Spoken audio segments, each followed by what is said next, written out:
Devinder Sharma is an agricultural policy analyst based in northern India. Devinder, welcome. Good to see you. India, I think, has seen 5 consecutive years of record harvests. Is this wheat supply crisis, the squeeze in India, really as bad as reported? Well, it certainly is. The country was expecting a bumper crop this year, 111 million tons of wheat production.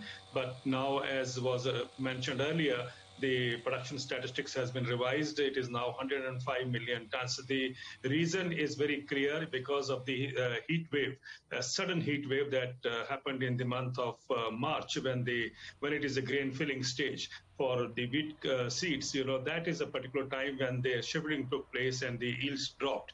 And that has resulted in a shorter crop this period, but this year. But the most important part is because India was looking at an opportunity created by the war in Russia-Ukraine region and was planning to export a lot of quantity. But yes, the excitement is still there that India can meet much of the global demand, but because we have to be very watchful about the domestic needs, I think India will have no option but to restrict its export potential. Okay, so when will this export restriction happen and how is it going to work? Well, let's be very clear. Last year, in the fiscal, India exported about 7.85 million tons. And this year, the expectation is, of course, running from 10 million tons to 21 million tons. The industry is hoping that we can export 21 million tons.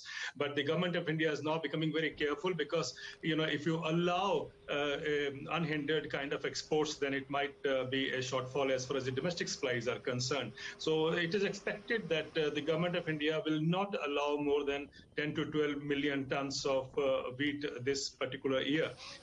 Let's be very, concerned in this sense because we can be also standing next year with a begging bowl if we don't take adequate precautions. So that's the government of India's stand.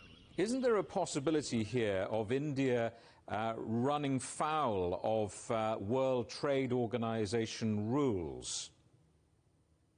Yes, there is, and the finance minister has made it very clear. And this is because under the WTO rules, there is a clause which makes India, violate that provisions of WTO, which is, of course, illegal because we have what is called as peace clause.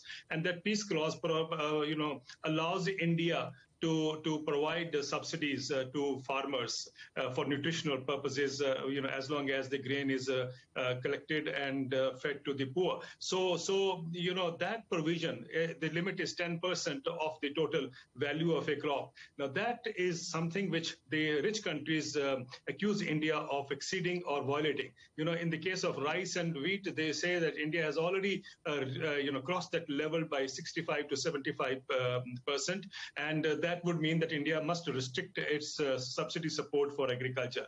Now, the WTO provision is coming in the way for India in enhancing or planning to enhance its exports because already rice is under a close watch by WTO. There is another similar kind of a keen watch is being maintained over sugar subsidies and so on. And we hope that India would be, when the next WTO ministerial takes place, will be questioned about the export of wheat because much of the wheat crop will come from, the exports will come from the procurement that has been done within the country. Devinder Sharma in northern India, thank you very much indeed for talking to us.